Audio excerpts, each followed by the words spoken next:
Resurrection Lutheran Church in beautiful downtown Juneau, Alaska. This is Juneau Eats. This week we have our two co-hosts introducing the show. So, without further ado, here are your co-hosts, Chris Schaff and Sarah Lewis. Hi, everybody. So my name's Chris. I'm the manager of the Southeast Alaska Food Bank. And my partner here, Sarah Lewis. I am a cooperative extension agent for the University of Alaska Fairbanks, but I'm here in Juneau for all of Southeast. So this is our pilot episode. We are going to try to bring you information that helps you out if you are struggling to find food in Juneau. If you need a helping hand, if you don't know where to go.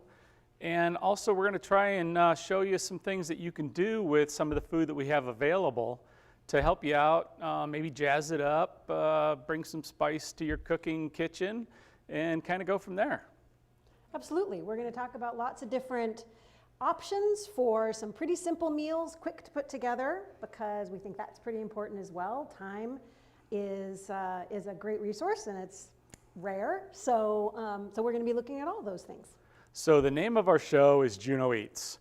In the upcoming episodes, we'll expand a little bit on where you can find food here in town, days that certain organizations have pantries, including out at the food bank, and ways that you can access help, not only with food, but with nutrition, with different programs that are available through city and state avenues that can maybe help you out if you're struggling as well. So we're going to try and bring some of those things to you. We're going to try to jazz it up, keep it fun, but also provide a little bit of support and a leg up if you're struggling and just need to know where to find some stuff. One of the links I will throw out there a number of times during our shows is our website out at the food bank. It's just seafb.org. It shows all kinds of great information on there, where to find pantries in town, how to help you out, different things like that. Because food is very, very important, obviously, and we go all the way from the complications of recipes and cultural connections with food and our emotional connections with food to some very simple things like you just need to have food to live, and how to bring all of that together so that we realize we know how to make a good meal with relatively simple ingredients, and here in Juneau where you can find the resources that will help you. So for the food bank, we do 2 pantries every week, and we provide on a given week anywhere between 100 and 160 people with resources that they can use to help cook and keep their families and their children fed. Juneau's not an easy place to live, especially during the pandemic. Prices are sky high, everything keeps going up. So we're going to try and bring you some ideas on how to make your food dollars stretch farther, how to reuse some foods, and have fun with it at the same time. And at the Cooperative Extension, what we do is all kinds of skill building education for folks who aren't at the university. Although work for the University of Alaska Fairbanks, I'm here in Juneau and in Southeast because we want to help folks of Southeast learn skills that are most helpful here. And so one of the things that I do a lot of is all kinds of programming around food, everything from nutrition to harvesting food from the wild, whether that's fish or things from the forest or the shore, preserving your food. So that's things as simple as the refrigerator is a food preservation method, or all the way to more complicated food preservation like canning and dehydrating and things like that. But one of the things that really ties all of my programming together, just like it does for most people, is focusing on food resources and how to use them best. Every week, we're going to tackle a new type of food that usually we're giving out at the food pantry at the food bank. Today's episode, we're going to show you the fish portions, the fish sticks that we get from the Seashare Corporation. We're going to show you some ways to jazz them up, make them healthy, make them not as healthy, but taste really good. And also just maybe some ideas you haven't thought about. Today's episode is fish tacos. So after just a little bit, we'll get over to the tables over here to my right, and do a little demo for you and show everything we got for you today. It was awesome when he brought all of the stuff over from the food bank. It was like, look, there's a whole meal. You just got to find all the pieces and learn how to put them together pretty easily. So one of the things we're going to do for you today is a lot of folks probably haven't been out to the food bank before. We did a little video a week ago Friday where we walked through there, and we're going to show that video, and then I'm going to kind of narrate through and just kind of give you a tour of the food bank and show you what we do and how everyone who donates to us, be it monetarily or just brings food out and puts it in our drop box, is helping us out and helping all their neighbors in Juneau. So here we are going through the front door. There's our drop box right out front at the food bank. And if you don't know where we are, the address is 10020 Crazy Horse Drive. And we're out there down Industrial Boulevard, right across from the horse stables. When we come in the building right here, you'll see Brad's kind enough to open the door for me. Thanks, Brad. So we're coming into what we call the store area of the food bank. Now, in the store area, this is where we mainly support our 40 different member agencies that we work with on a daily basis who come out and they shop for food for their organizations, for their churches, for their programs, either here in town or throughout Southeast. We've actually got member agencies in Hoonah, Pelican, and Gustavus. So we're helping folks out there as well as in Juneau. Now in our front store area here, you'll see we've got a bunch of shelves where primarily the bread goes that we get donated from our local stores. We've got fridges, freezers, we've got some stainless tables where a lot of the other foods that come in go. And this is kind of the area where we stage everything for all the people that are coming in to shop, for all the organizations. Now, we're really lucky that we can pick up all these donations from our local stores. I've got to give shout outs to Breeze Inn, to Foodland IGA, to Super Bear IGA, to Safeway, to Costco, to Fred Meyer. They're fantastic with giving us donations to help out our fellow Juneauites and fellow Southeast Alaskans. The fridges, we get a dairy complement, we get produce, and then we get a lot of meats, a lot of proteins. And with those, we store those in all the freezers. You'll see some of the signs. There's a cow and a pig and a bucket of chicken on one of them. So we kind of try to keep it fun. And then there's a fish freezer right there that we're going by right now. Leaving the store area, we're now transiting into the back room, the warehouse area. And then anything that doesn't fit up front, you're seeing it back here on all the shelves and all the racks. There's my employee Stan, working hard and putting away donations. We have a couple of freezers and fridges back here. One of the nice things that we have is a big walk-in freezer. Stan's going to show us right here the ability to store massive quantities of proteins that come in and then have them readily available for all the agencies that need them. And then just walking around, you'll see the rest of our warehouse area where we have the ability to basically store about 500,000 pounds of food a year coming in and going out. We have a big platform scale where we can put pallets of food and get that weight up. Everything we do out at the food bank is actually weighed in and weighed out. That's how we know how much we process on a typical year. Fiscal year 21, which ended for us at the end of June, we had 536,000 pounds that came through the food bank. So there were a lot of people getting fed, which was really nice. Now, we also do the 2 pantries every week out at the food bank. We have some pop-up tents that we set up outside, and then on Tuesday from 1:30 to 3, and Thursday from 4 to 5:30, anyone in the community can come out and get assistance. So again, Tuesday 1:30 to 3, Thursday 4 to 5:30, and you'll see us out there in the parking lot with as much food as we possibly can give away. So that's kind of it as far as most of the food bank. That's our walk-in cooler right there, and we can store quite a bit of items in there too, which is really nice.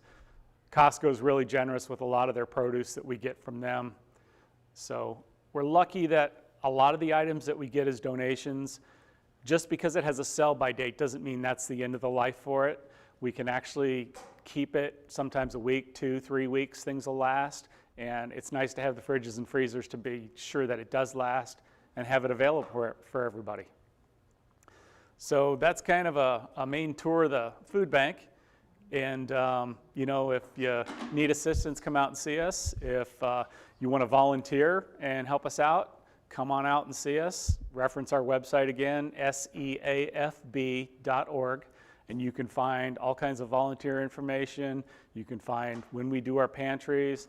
And also, one of the things we're going to add on the website is when we start doing our food demos here, all those recipes will be added to the website. So you can reference anything right there anytime you want to, and we'll have them for you there too. So, certainly, question from the audience. How about on the weekends when some people have work during the week, but they need help on the weekends? What do you do then? So for us, we don't do any pantries on the weekend, but there are pantries almost every day somewhere in town. And that list is also on our website where you can find that information. And that's seafb.org. Okay, thank you. You're welcome. So I think we're going to transition over to the cooking area now and actually have a little more fun than listening to me talk. I don't know, I thought that was pretty great. So, I mean, because one of the things that really did point out is a lot of times in my work, I'm teaching maybe an individual how to cook something, teaching someone the best kind of diet for them, the best eating pattern for them. But what the food bank does is it helps us remember that food is a community-wide resource, and paying attention to the needs of everybody in our community is what keeps Juneau great. And so thank you so much for that. Thanks, Sarah. So I did want to point out to everyone, if they come out to the food bank, this is an example of a bag of fish that you will get.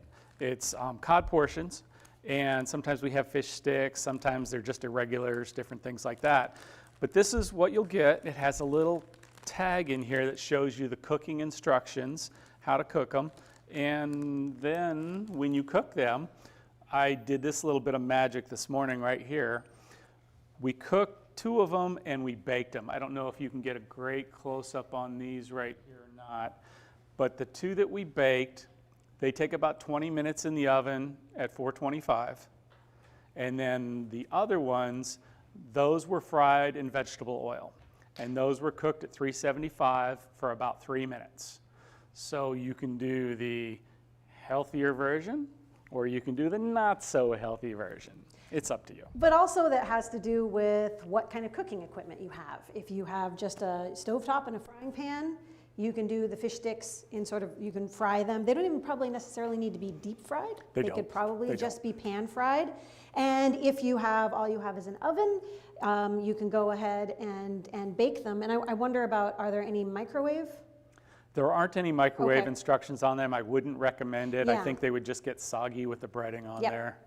Awesome. So, but yeah, you could cook them over a fire if you're, camping in the woods and you just got a fire and you've got a little grate. You could definitely put them on there and cook them up. Lots of options. And it's pretty amazing that they are actually, what they are. They're cod, which is an excellent healthy fish. And so we're kind of snobs about that. Regardless of who you are in Alaska, you want to know what your fish is. And so that's what's really terrific about these particular fish sticks. And so what we're going to do is show you how to make fish tacos. So it starts here. You get this great bag with information in it about how to cook them. You cook your fish sticks up. Sorry. Then, that's okay. Yeah, bring it on over here. So let's do a super healthy one and maybe a not so super healthy one just to start with. Awesome. All right, so you could, for example, leave them just like that. You don't have to cut them up at all. So when you're making a taco, you want something to wrap it, and usually that is your grain. So let's start talking a little bit about some nutrition.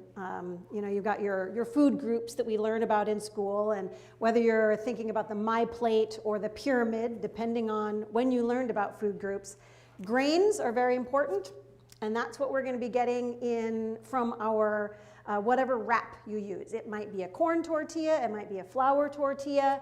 There's lots of different types of wraps nowadays, which are basically just tortillas. There are also other sort of flatbreads like naan or pita bread. So those are other things that can sometimes be available, and you can use them in a very similar way to tortillas. So that's where you get your grain. And normally out at the food bank, we'll have a lot of flour tortillas, some corn tortillas, some healthier versions. The carb balance are really great. A couple of those, low sodium. The corn ones, like Sarah was talking about, are super healthy too. And what's great about them, they've got a long shelf life. They're terrific. So, especially if they're in the refrigerator, I think you do want to refrigerate them after they're opened. They can stay on the shelf for a while. But Mm-hmm. they can be refrigerated for a longer life, exactly. Yeah, so longer than I think sort of typical bread can be. And so that's one great thing about tortillas. And also all the different sizes that are available. So you can go from sort of burrito sized to, this is called street taco size. So you can do all those things. So if you're going to be doing something bigger, you can just leave the fish as it is. And you would just, so how about you want to go ahead and choose I think what we'll do is I will take one of these almost like a street taco, and then you can Take one of the bigger grab ones? a different one, and I'm going to go ahead and make up the healthy one while Sarah goes and makes up the tastier one. But I chose these spinach and herbs, which sounds very, very healthy. So we're both going to do healthy ones. That's fine. Totally fine. All right. So yeah, it's so interesting how the change in the tortilla market in the past pass you probably a decade plate. or so is so many different options. And I'm going to do a really, really quick little food safety second. Absolutely. While you're doing that, Yep. I'm going to pretend this is a hot plate right here. There you go. And a couple of the tacos I'm going to put up here. One of the things I like to do when I'm doing tacos at home is I usually can't get enough cheese. Who doesn't love cheese? And that's the dairy. So And now we've we're got gonna our put some grain cheese and our on dairy. here. Yep. And we're going to actually pretend this is all melting down to get nice and ooey gooey. Nothing like melted cheese. Nothing like it. And then I'll let you do a little bit of food safety while those are melting So I just down. wanted to explain that we're wearing gloves just because we're probably not going to eat anything that we cook here because we don't have a sink nearby or anything like that. And so kind of what this is to remind us that our hands are where we transmit potentially germs, etc. And so washing your hands, that's the food safety second, is to go ahead and wash your hands before you cook. Well, that's all I'll say on this one. We'll talk about that more Sounds in other good. episodes. Yep. So these are melting down. I'm going to steal the knife real quick. And I'm just going to cut off a few pieces of this one. I'll pass that over to Whereas you. I'm going to go ahead and leave this whole. Crazy. But you could put cheese on this. Another thing that's available at the food bank is refried beans. Absolutely. These can be heated up in a microwave or on the stovetop. Or just in the can on a campfire. Or in the can on the campfire, exactly. You go ahead and open the lid probably, put a hole in the lid if you're going to do that. And then when you're doing your refried beans, don't forget the cheese because well, you can don't always ever mix more cheese in there too. Cheese. Yes. I think we need to pretty much have a theme throughout all of our episodes because You can't have enough cheese, really? Yeah. Come on. Cheese. Cheese. So, anywho. All right, so we've got grain, we've got dairy, we've got the protein. So you've got 3 of your food groups I'm going to represented give there. you another little tip here. Here's something I do at home. We've got some sour cream here. We've got some salsa here. And we've got a little bit of either. We've got some really good Barnacle salsa verde. Or we've got a little bit of spice with the sambal. Some people really like to jazz it up a little bit. Something I actually do at home is I'll take all 3 of those. I'll mix them in a little bowl. That way you're not trying to squeeze the sour cream and get the salsa on there and get the hot sauce. You're actually just mixing it all beforehand, and then you can put it right on your taco. one of the things And it's that I all talk about combined. a lot in my various cooking classes is the different personality types. I love to layer. So you're a planner. You like to plan and put them together and have it look all neat and tidy. I kind of like mine messy. So personality. And there's nothing wrong with tests. messy. There's nothing Just ask wrong my with wife. messy. She knows me. She knows me. Personality tests all through cooking for sure. All right. So I'm going to steal your knife You again. bet. Go ahead. One So of the then we're moving things. into the vegetable. Get some veggie on your Yeah, taco. Veggies on your This tacos. is a broccoli coleslaw with carrots and cabbage. We a lot of the time have this or some other type of green at the food bank as well. And it's great to eat put a them little bit of raw. that on These things there. they're still crunchy, and you they're want the crunch. The That's- crunch makes a taco, absolutely. Right. Exactly. So there's the textures in Mm-hmm. in eating as well for sure. Yeah. So let's recap. We've got our grain. We've got our dairy. We've got a couple different forms of dairy. We've got And imagine there's some refried bean on there imagine too. there's some beans on there too, which is another type of protein. We've got the plants, which is the vegetable and fruit sort of part of the plate.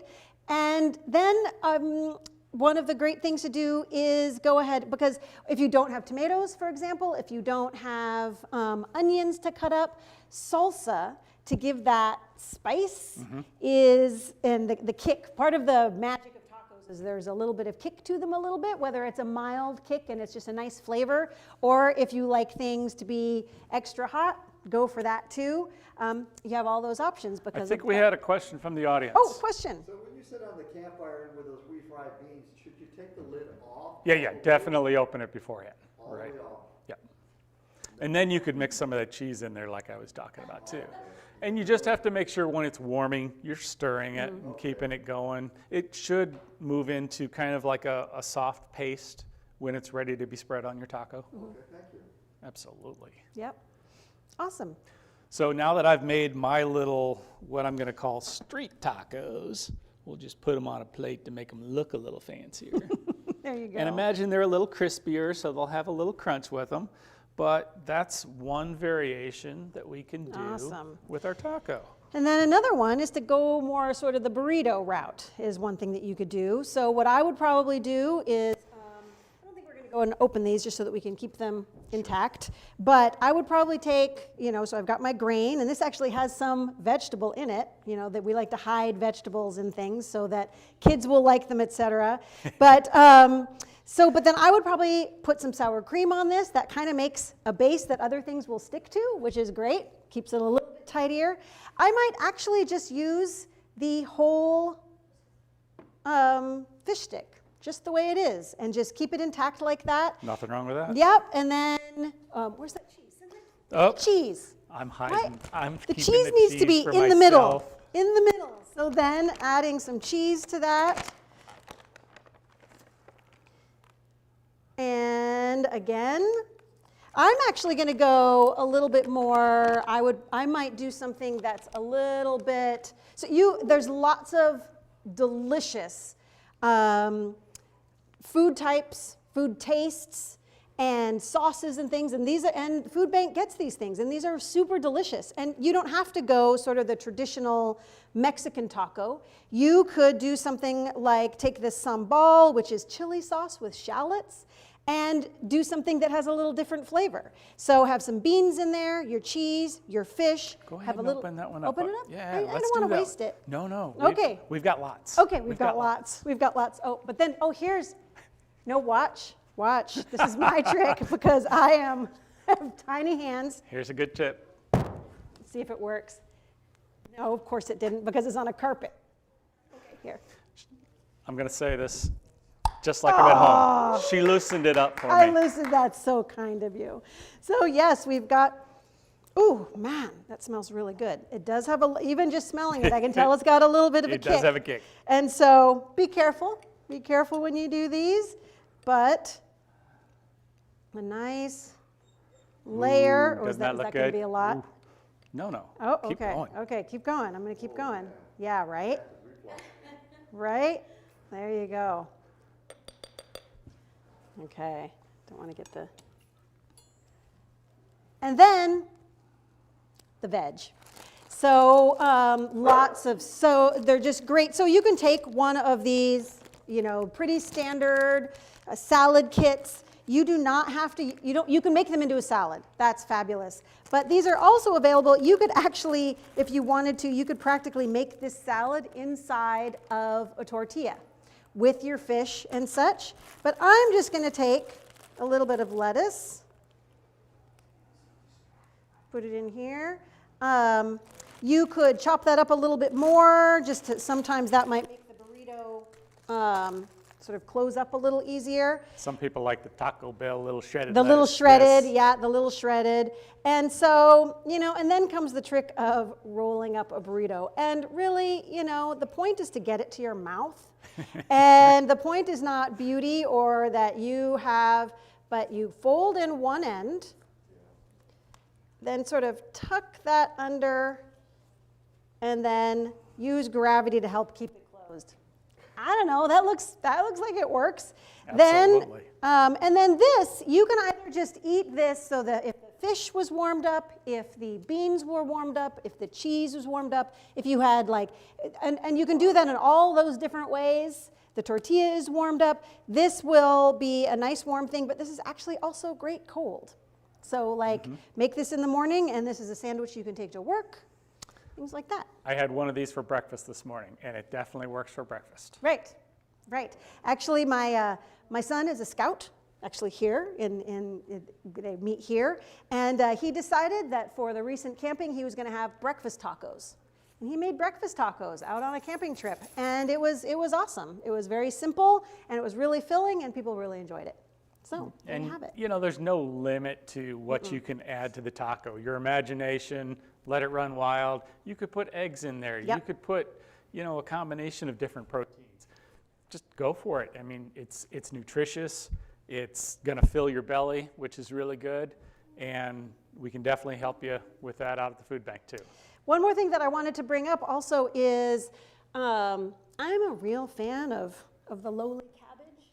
Cabbage is an amazing food. I mean, that's why there's red cabbage in here. There's cabbage in here. Did someone I heard a just groan. Make an unhappy sound about the cabbage? They haven't been properly educated. They have not. So, they have not. So one of the traditional vegetables to put on burritos and street tacos is actually cabbage, not necessarily lettuce. And what's great about the cabbage in general is pound for pound, it's cheaper than almost all the other greens, and it's more nutritious than most of the other greens as well. So leafy greens, so dark leafy greens like kale and chard, and the darker green cabbages like Savoy cabbage and things like that, and this beautiful red cabbage, these are really, and they last forever in the refrigerator, or even if you're needing to keep them in just a cold area that you have, they will last pretty long just in a cool place in your house or at your campsite. And so cabbage is, I'm just a big fan. I think in future episodes you'll probably touch on canning and preserving, Sure. and you can definitely do that with the cabbage too. Yep. You can make sauerkraut, lots of really good fermented products that you make with all different types of cabbage. So we'll talk about cabbage again. So like I mentioned too, every week we're gonna try to touch on a different food and make it healthy and fun at the same time. Next week, set your calendars. Next week is cannellini beans. You'll be shocked at how much you can do with cannellini beans that you didn't even know. Even what a cannellini bean is, a lot of people don't know. So we'll touch on that too. Yep, the magnificent beans. So yeah. So the next thing we kind of wanted to cover was, and I talked about it a little bit earlier, was, locally available food. We're also really fortunate that the community garden and a lot of growers here in town donate a lot of things to us. So we do find seasonal things that are available at the food bank: potatoes, carrots, kale, different things like that too. So we are giving those out at the pantries as well when we get them. So we'll try and be as healthy as possible and, get everybody the good food groups. Awesome. And all the food then groups. A lot of those things, Sarah can kind of touch on how to keep them longer, preserve them, different things like that too. So Yeah, and we're also going to be talking in future episodes about how to cook when you don't necessarily have a full kitchen. Or if you only have one burner or only a little refrigerator and maybe no freezer. Right. We're going to talk about some of that kind of stuff because not when you are buying food, you'd want it not to be wasted. Right. You know, food it's a precious resource, and so doing your best to keep it. try to, make multiple meals, freeze part of it, extend your meals for the week. When I was a kid, my grandpa, we never knew what leftovers were. He called them must-goes. What didn't go last night must go tonight. So you were saving it and reusing it and always trying to not waste food. Yep. So it's pretty important, and we'll try to help you along the way, figure some things out that maybe extend your food life or extend your pantry or extend your freezer. Awesome. I think we're going to jump back over here, see if the Jump back over cameras there? can follow us, but we're going to go back over to the little desk area, and hopefully the maid comes in while we're gone. That's right. Yeah, they're going to come clean that up for us. Thanks.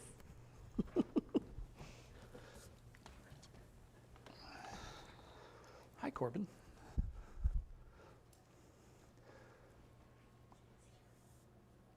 So I touched on it a little bit. Future shows that we'll have different foods that we'll showcase, obviously, but we want to bring some different guest speakers in as well. We'll have some nutritionists that come in. We'll have some folks with different state programs, different aid programs. We'll have some folks from some of the organizations in town that we work with to talk to you about what they see and things that they can do to help benefit you, things along that nature. Yep. And so is there any way, I understand that there might be ways for people to ask us questions, or if there's anything that people want to see in a future episode, that might be another thing, is to communicate with the Juneau Eats crew, and we can accommodate. So are there any questions from the audience that we can answer today? Young lady over there. Hi, where could we find or get access to a nutritionist that is available? So at Cooperative Extension, we have a nutrition educator, and she's part-time, but she does lots of classes most of the time, both at schools and at some housing around town and through CERC, I believe, so different places. But she is also available, like if you wanted to get a hold of me at Cooperative Extension, I could get you in touch with her. There's also at Search, there are nutritionists. At Bartlett, there are nutritionists and dietitians, and so those are some of the resources that you could go for. So clinics, probably whatever might be your medical clinic that you go to, they may have someone that they can refer you to as well. And we'll try to put a link on our website about that too, if anyone's It's looking great. for information about that. SEAFB.org. And I've heard rumor that that nutritionist is actually a co-host to this show who will be starting joining us in November. And also the links for all these things will also be on the Juneau Live website, link to this show. Just so that people know, there's a dog here. We have a dog on set. It's awesome. Any other questions? Well, I think that's probably going to wrap up our first show. Thank you so much for tuning in. Like I said, it was our pilot. We're going to try and get better. Be kind. We'll do as good as we can. Maybe I'll try to think of a joke for next time. Anywho, please join us again. We'll be here next week, same time. 2 Oops, weeks. sorry, 2 weeks. I flubbed. Edit that out, will you? 2 weeks, and we'll educate you on cannellini beans, amongst other things. So thank you, Sarah, for joining me today. Thank you, Chris. And we'll see y'all soon. You guys make